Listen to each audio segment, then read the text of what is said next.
Everyone, नमस्कार। तो जैसे कि मैं doctor Pooja, welcome back to my channel. मैं जैसे कि एक डॉक्टर हूँ, उसके साथ साथ एक मदर भी हूँ। मेरा 4 साल का बेटा है। आज मैं आप लोगों से अपना नॉलेज के साथ साथ एक पर्सनल एक्सपीरियंस भी शेयर करूंगी कि मेरा बेटा जो अभी तक 0 to 4 इयर्स का अभी तक हुआ है, तो कौन सी ऐसी एसेंशियल मेडिसिन हैं, कौन सी ऐसी चीजें हैं जो आपको अपने बच्चे के लिए हमेशा अपने घर के अंदर रखनी है, या आप कहीं पर भी ट्रैवल करते हो, लाइक किसी के घर जाते हो, बाय रोड ट्रैवल कर रहे हो, बाय ट्रेन ट्रैवल कर रहे हो, जिस भी तरह से आप ट्रैवल कर रहे हो, आपको कुछ चीजें होती हैं जो बच्चों के साथ मैंडेटरी होती है और आपको रखनी चाहिए। क्यों? क्योंकि हम बड़े लोग को कोई सिम्टम आता है या कोई प्रॉब्लम आता है, हम उसको थोड़ा सा टाइम तक डिले कर लेते हैं या उसके अकॉर्डिंग एडजस्ट हो जाते हैं। बट हमारे जो छोटे बच्चे हैं वो एडजस्ट नहीं हो पाते हैं और उनकी जो कंडीशन है वो थोड़ी खराब होने लगती है। सो उस चीजों को अवॉइड करने के लिए, बच्चे को डिस्कम्फर्ट करने के लिए, कंफर्ट होने से बचाने के लिए आज मैं आपको बताऊंगी कुछ ऐसी चीजें जो आपको हमेशा रखनी है।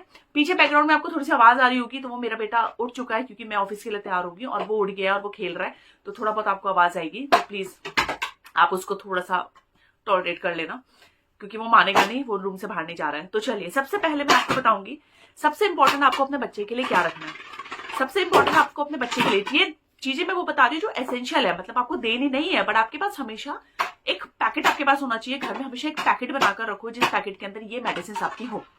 इससे क्या होगा, कहा बेटा प्लीज डोंट शाउट ना, ज्यादा शाउट नहीं करना। सो इससे क्या होगा, आपकी कभी भी ट्रैवल करते हो या आप घर पर हो तो अचानक से बच्चे को कोई प्रॉब्लम आता है, तो आपको अननेसेसरी डॉक्टर के पास जाना या केमिस्ट के पास जाने की कोई भी रिक्वायरमेंट नहीं है, आप बहुत इजीली सब चीजें कर लोगे। सबसे पहले हम बात करेंगे नेजल स्प्रे। ये नेजल स्प्रे होता है, ठीक है, ये आपको हमेशा अपने बच्चे के पास रखना है। 0 मंथ मतलब जब बच्चा पैदा होता है उस दिन से लेकर जब तक आपका बच्चा बड़ा होता है, तब तक ये बहुत काम आता है। क्या होता है, जब बच्चे की नोज ब्लॉक हो जाती है, बच्चे को जुकाम हो गया, बच्चे की नोज ब्लॉक है, बच्चे को कंजेशन हो रहा है, बच्चा सांस नहीं ले पा रहा है, स्पेशली जब बच्चा दूध पीता है, ब्रेस्ट फीड करता है, तो ब्रेस्ट फीड करने की वजह से, नाक बंद होने की वजह से वो ढंग से, नहीं बेटा ये नहीं, घड़ी का है, फीड नहीं ले पाता है, तो बच्चा परेशान हो जाता है। तो इसमें क्या होता है, इसमें आप अगर ये रखोगे, बच्चे को नोज में डालते रहोगे, तो बच्चे की जो नोज है वो ओपन रहेगी और बच्चा बहुत इजीली सांस लेता रहेगा और बच्चा सोता रहेगा। ठीक है। अब क्या होता है, आप ये सोचोगे कि इसका कोई साइड इफेक्ट है क्या, तो इसका कोई साइड इफेक्ट नहीं है। क्यों? क्योंकि ये एक सलाइन वाटर ही है, नॉर्मल सलाइन वाटर है, तो इसका कोई भी प्रॉब्लम नहीं है। और कुछ लोगों की कंप्लेन होती है कि ये नाक से जाने के बाद मुंह में आता है, तो देखो वो आएगा, क्योंकि जो हमारी नोज की पाइप है वो माउथ से कनेक्टेड होती है, तो बच्चे की नाक में डालोगे तो नाक में डालने के बाद वो मुंह के अंदर ऑटोमेटिक आएगा, तो कोई प्रॉब्लम नहीं है, क्योंकि ये सलाइन वाटर है। सलाइन वाटर बिल्कुल भी हार्मफुल नहीं होता है बच्चे के लिए। तो आपको अपनी लिस्ट में सबसे पहले ये नेजल स्प्रे हमेशा रखना है, सो दैट बच्चे को कंजेशन और बच्चे को कोई प्रॉब्लम ना हो। और मैं ये बोलूंगी, कोल्ड में या इस चीज में डॉक्टर के पास अननेसेसरी फर्स्ट डे जाने की जरूरत नहीं है। नॉर्मली स्टीम दो, नेजल स्प्रे यूज करो, और अपने जो कोल्ड वगैरह होते हैं वो हार्डली 3 से 4 दिन में खुद से चले जाते हैं। बट आपको लगता है कि टाइम हो गया और अब नहीं जा रहे, तब आप डॉक्टर के पास विजिट करो, क्योंकि मेरा मानना यह है कि बच्चे के अंदर खुद की एंटीबॉडीज बनना बहुत ज्यादा जरूरी है किसी भी चीज से लड़ने के लिए। अगर आप डॉक्टर के पास लेकर जाओगे, डॉक्टर आपको पहले ही दिन कोई ना कोई ऐसी दवाई दे देगा जिससे एंटीबॉडीज बॉडी के अंदर बाहर से एक्सटर्नल बनाई जाएंगी, दवाई देकर बनाई जाएंगी, तो उसका कोई भी यूज नहीं है। तो आप अवॉइड करो कि दवाइयां देकर बच्चों की एंटीबॉडीज बने। आप ट्राई करो कि आप बच्चों की एंटीबॉडीज घर में खुद से ही बने लड़ने के लिए। मैं अपने बच्चे को कभी भी डॉक्टर के पास नहीं लेकर जाती हूँ, ना उसे कुछ देती हूँ। जब भी कोल्ड कुछ होता है मैं उसको नेजल स्प्रे डालती रहती हूँ, दैट्स इट, या स्टीम दे देती हूँ अगर बहुत ज्यादा हो गया है तो सबसे पहले हमारा हो गया नेजल स्प्रे।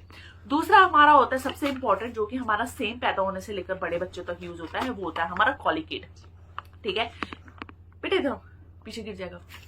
ठीक है, कॉलिकेट। ये कॉलिकेट होता है, आपको आई थिंक उल्टा दिख रहा, सॉरी आपको आई थिंक उल्टा दिख रहा होगा।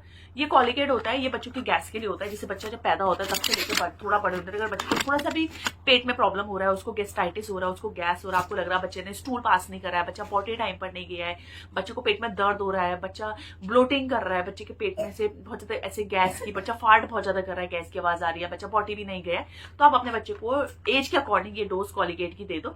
विद इन 30 मिनट्स आपका बच्चा बहुत रिलीफ फील करेगा। ये हम देते हैं जब से कानू पैदा हुआ है तब से अभी तक। हम रेगुलर बेसिस पर नहीं देना है, रेगुलर बेसिस पर नहीं। अगर आपका बच्चा खाना खाता है तो बच्चे को रिच जो फाइबर डाइट है रिच वो दो। फाइबर डाइट के साथ बच्चे को पानी अच्छे से दो, पपाया दो, ये सब दो।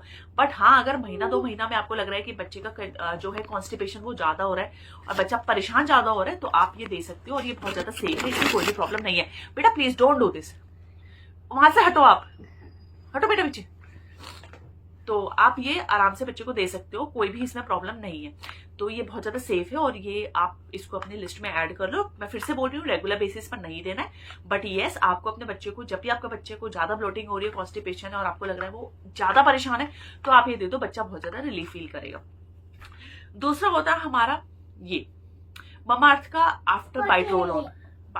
तो अगर आपके बच्चे को मॉस्किटो बाइट कर देता है, जैसे कि बच्चा आपका, एक सेकेंड, हाँ, बच्चा जैसे कि आपका बाहर खेलता है और या सो रहा है और गलती से मॉस्किटो ने बच्चे को बाइट कर दिया है, तो जैसे ही जहां पर बाइट करता है वहां पर बच्चे को ये लगा दो।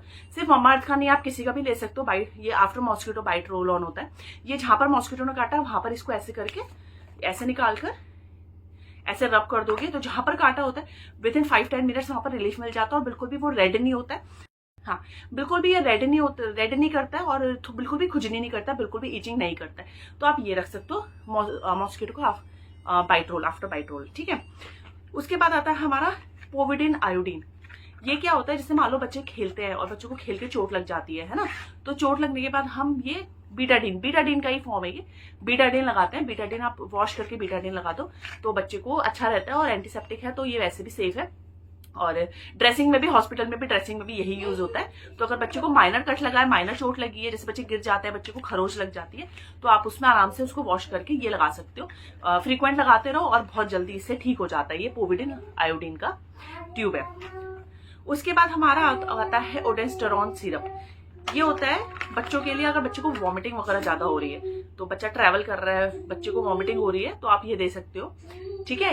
ये भी दे सकते हो, वॉमिकाइंड भी दे सकते हो, बट ये रखना चाहिए क्योंकि घर पर भी कभी भी बच्चों को अचानक से वॉमिटिंग शुरू हो जाती है, या स्पेशली मैं तो कहूंगी घर पे इसकी इतनी रिक्वायरमेंट नहीं है, इसकी रिक्वायरमेंट ट्रैवल में बहुत होती है, क्योंकि बच्चे को मोशन सिकनेस हो गया या बच्चा ट्रैवल कर रहा है, किसी वजह से उसको उल्टी लग गई, वॉमिटिंग लग गई, तो आप ये दे सकते हो। और इसको देने की वजह से बच्चा जो है बहुत रिलीफ फील करेगा, क्योंकि आप ट्रैवल में कहीं जाते हो तो आपको कहीं पर भी जरूरी नहीं है कोई फार्मेसी या कोई केमिस्ट मिले, तो उस चीज को अवॉइड करने के लिए आप ये बच्चे को दे सकते हो। बहुत सेफ है और बहुत अच्छे से आप इसको यूज कर सकते हो। नेक्स्ट है हमारा नॉर्मल पीसीएम। नॉर्मल हमारा जो पीसीएम होता है, ये भी बच्चे को हल्का फुल्का फीवर आ गया तो आप प्लेन पीसीएम है, आप ये दे सकते हो, आप बच्चे को दे दो। ट्रैवल में भी यूज होता है और घर पे भी यूज होता है, और प्लेन पीसीएम है तो कोई प्रॉब्लम नहीं है, आप ये दे दो, क्योंकि कभी कभी बच्चे को खेल कूद से, थकान, हरारत से भी बुखार हो जाता है, तो अगर आप ये बच्चे को दे दोगे तो बच्चा बहुत ज्यादा रिलीफ फील करेगा और टाइमली अपना ठीक भी हो जाता है। ये नॉर्मल पैरासिप है, नॉर्मल पैरासिटामोल। इसके बाद अगर बच्चे को कोल्ड हो गया है या कफ हो गया है, तो आप बच्चे को चेस्ट एंड कोल्ड दे सकते हो। अगर इसमें 2 तरह की वैरायटी आती है, एक आती है विद पीसीएम, इसके इंग्रेडिएंट्स में देख लेना, विद पीसीएम, और एक आती है विदाउट पीसीएम, ठीक है। विद पीसीएम वाली दे दो अगर बच्चे को कोल्ड के साथ साथ फीवर भी है, तो ये वाली दे दो। अगर बच्चे को सिर्फ कोल्ड या फीवर नहीं है तो आप दूसरी वाली दे दो जिसमें सिर्फ कोल्ड की मेडिसिन है। बट ये बहुत रिलीफ है, ये मेरा पर्सनल एक्सपीरियंस है। मैं कानू को कोई भी दवाई दूं इतनी रिएक्ट नहीं करती है। कानू प्लीज डोंट डू दिस, बाहर पानी आ रहा है, नहीं करती है, बट मैं उसको जब भी ये वाली दवाई देती हूँ उसको बहुत अच्छे से रिलीफ देता है और बहुत अच्छे से वो इस चीज को उसको ठीक हो जाता है वो। उसके बाद आप बच्चे के लिए रखो ये vapour roll on. Vapour roll on मतलब जैसे बच्चे को, वही मैंने बताया, कोल्ड कफ कंजेशन है, बच्चा सो नहीं पा रहा, आप नेजल स्प्रे डाल दो। नेजल स्प्रे डालने के बाद इसको ओपन कर कर बच्चे का जो चेस्ट होता है यहाँ पर लगा के छोड़ दो। बच्चे को आराम से पूरी रात इससे विक्स जैसी स्मेल होती है ये आती रहती है और बहुत सेफ है, बहुत स्ट्रांग भी नहीं है, बहुत सूथिंग सी है, बच्चे को स्मेल भी आती रहती है और बहुत आराम से बच्चा इसमें सोता रहता है, बच्चे की नोज भी ब्लॉक दोबारा नहीं होती है। और सबसे इंपॉर्टेंट मेरे अकॉर्डिंग ये है बैंडेड्स। ये आप रख सकते हो, मैंने 2 तरह की बैंडेड्स रखी हुई हैं। लॉन्ग बैंडेड्स अगर कोई लंबी चोट लगती है, ये शॉर्ट बैंडेड्स ये अपने घर में भी रखो और ये ट्रैवल के टाइम पर भी रखो, क्योंकि ऐसा होता है, हम भी 1-2 बार मनाली गए, हम हमेशा अपने पास पैकेट में रखते हैं और बच्चा 1-2 बार गिर गया है, जैसे थोड़ा बहुत छिल गया या कट लग गया, तो वहां पर उसको वॉश कर हम बैंडेड लगा देते हैं। तो आप ये बैंडेड भी रख सकते हो। एक हमने छोटी वाली रखी है गोल वाली, और एक हमने रखी है लंबी वाली, तो इन दोनों में, ये दोनों ही आप रख लो। आप तो आप इन दोनों में से कोई भी बैंडेड रख सकते हो जो भी आपको ठीक लगे। और ये आपकी मर्जी है, ये मैंने रखा हुआ है, बाकी आपकी मर्जी है। ये लैक्टोकैलामाइन का लोशन है, जिससे बच्चों को कभी कभी क्या होता है कि थोड़े से रेड रैशेज आ जाते हैं, लाल लाल से दाने आ जाते हैं फेस पर, स्किन पर, कहीं पर भी, तो आप ये लैक्टोकैलामाइन का लोशन लगा सकते हो। लैक्टोकैलामाइन का लोशन है और ये बहुत जल्दी रिलीफ देता है। ये स्किन एलर्जी के लिए होता है, क्योंकि बच्चे को कभी कभी होता है ना, स्पेशली अभी जब समर्स आएंगे, समर्स आती है तो बच्चे जब खेलते कूदते हैं, पसीना लगता है, तो वहां पर रेड रेड रैशेज हो जाते हैं, तो वहां पर पाउडर नहीं लगाना है, कोई भी ऐसी चीज नहीं लगानी है। आप लैक्टोकैलामाइन का लोशन लगा दो और बच्चे को रिलीफ मिल जाता है, बच्चे का जो भी स्किन एलर्जी है वो भी ठीक हो जाता है। तो फाइनली ये सारी चीजें हैं जो मैं कानू के लिए यूज करती आ रही हूँ जब से वो 0 मतलब फर्स्ट डे से लेकर अभी तक वो 4 साल का हो गया। Touch wood, being a doctor, मैं आपको एक चीज क्लियर कर दूं, कुछ पॉइंट्स मेरे क्लियर कर दूं। मैं अपने बच्चे को कभी भी अननेसेसरी डॉक्टर के पास लेकर नहीं जाती हूँ अनटिल एंड अनलेस मुझे ये लगे कि नहीं अब मेरे को लगता है कि इसको एक मेडिकल अटेंशन की जरूरत है। क्यों? क्योंकि अगर आप फर्स्ट टाइम ही बच्चे को डॉक्टर के पास लेकर जाओगे तो ऑब्वियस सी बात है कि कोई डॉक्टर होगा हार्डली जो ये कहेगा कि नहीं ये वायरल है, अपने आप चला जाएगा, आप इसमें कुछ मत करो। हर डॉक्टर आपको दवाई शुरू करेगा, चाहे कुछ भी चीज हो, चाहे नॉर्मल कोल्ड कफ हो चाहे फीवर हो, हर डॉक्टर आपको दवाई शुरू कर देगा। बट मेरा मानना यह है पर्सनली कि अगर आप अपने बच्चे को जितना कम दवाइयों का एक्सपोजर दोगे उतना अच्छा है। क्योंकि देखो अभी क्या, अभी उनकी स्टेज अभी स्टार्ट हुई है ना, अभी वो पैदा हुए हैं, अभी वो शुरू हुए। अगर अभी से वो हर छोटी छोटी चीजों में दवाइयां लेंगे तो उनकी बॉडी रेसिस्टेंट हो जाएगी। और एक चीज का ध्यान रखना, जैसे हर चीज की एक लिमिट होने के बाद चीजें रेसिस्टेंट हो जाती है ना, सेम हमारी बॉडी होती है। अगर आप कोई दवाई बार बार खाओगे तो आपकी बॉडी उस दवाई के लिए रेसिस्टेंट हो जाती है। एक टाइम पर आपकी बॉडी उस दवाई पर रिएक्ट करना बंद कर देती है, उस दवाई पर फोकस करना बंद कर देती है। दवाइयां तो बिल्कुल भी टारगेट नहीं करती है, बिल्कुल भी यूज नहीं होती है। तो इसलिए अवॉइड किया आप इनिशियली डॉक्टर के पास जाओ। स्पेशली अगर बच्चे को हाँ बहुत प्रॉब्लम है तो आप डेफिनेटली फर्स्ट डे जाओ। बट अगर नॉर्मल फीवर कोल्ड कफ है तो उसमें अवॉइड करो, जो मैंने बताया आप वो चीज फॉलो करो। क्योंकि अननेसेसरी बच्चे को बचपन से इतनी दवाइयां देना और उसकी बॉडी को रेसिस्टेंट कर देना दवाइयों के लिए बिल्कुल ठीक नहीं है। मैं मेरे बच्चे को लेकर नहीं जाती हूँ, हार्डली साल में वो पूरे साल में एक आधा बार गया होगा तो गया होगा, अदरवाइज मैं उसको बिल्कुल नहीं लेकर आ जाती हूँ। मैं उसके लिए नॉर्मल चीजें ही यूज करती हूँ जो मेरे पास हैं और यही काम आ जाती हैं, क्योंकि इतना ज्यादा रिक्वायर्ड नहीं होता है। और एंटीबॉडीज एंटीबायोटिक्स तो आपको वैसे भी अननेसेसरी स्टार्ट नहीं करना है छोटी छोटी चीजों के लिए। क्योंकि आपकी एक बच्चे की खुद की बॉडी अगर अंदर से खुद की एंटीबॉडीज बनाती है तो वो ज्यादा बेटर है एज कम्पेयर टू कि आप बाहर की दवाइयों से एंटीबॉडीज बनाओ। तो अपने बच्चे को इतना, मैं हमेशा बोलूंगी बच्चे की इम्यूनिटी पे फोकस करो, बच्चे की इम्यूनिटी स्ट्रॉन्ग करो। बच्चे की इम्यूनिटी स्ट्रॉन्ग है, बच्चे की एंटीबॉडीज खुद बनेगी, कोई भी इन्फेक्शन होगा बच्चा खुद लड़ेगा और बच्चा ठीक रहेगा। टच वुड, मेरा बच्चा 4 साल का हो गया बट अभी तक उसको मैं ऐसा कोई भी बहुत ऐसे डॉक्टर के पास लेकर नहीं गई हूँ। हाँ कभी हुआ है कि नहीं फीवर कोल्ड कफ बिल्कुल कंट्रोल में नहीं आ रहा है तो फिर मैं लेकर गई हूँ। वो भी मुझे लगता नहीं है 4 साल में 4 बार भी वो गया होगा। But touch wood, I wish ऐसा ना ही हो, किसी बच्चे के साथ ना हो। सो ये मेरा वीडियो इसीलिए था, आपको कुछ एसेंशियल चीजें दिखाने के लिए। तो हमेशा अपने घर में पैकेट रखो, पैकेट के अंदर ये दवाइयां रखो। कहीं ट्रैवल करते हो तो भी ये पैकेट अपना लेकर जाओ, क्योंकि जरूरी नहीं है आप जिसके घर जा रहे हो, जहां जा रहे हो, जिस ट्रैवल से जा रहे हो, आपको वहां पर केमिस्ट मिलेगा, फार्मेसी मिलेगी या ये मेडिसिन मिलेगी। तो वैसे आप दोगे नहीं, बट अगर आपको बच्चे को जरूरत पड़ गई तो आपको ये पास आपके पास होनी चाहिए। और आज का वीडियो मेरा इतना ही है and I am so sorry. आज कानू मेरे साथ जगा हुआ है तो मेरे को उसने वीडियो में बहुत ज्यादा इंटरप्ट किया है, क्योंकि उसको लग रहा है कि मम्मी वीडियो बना रही है तो वो इधर उधर से मेरे पास ही आ रहा है। सो उसने थोड़ा बहुत किया, तो बीच बीच में मैंने उससे भी बात करी है।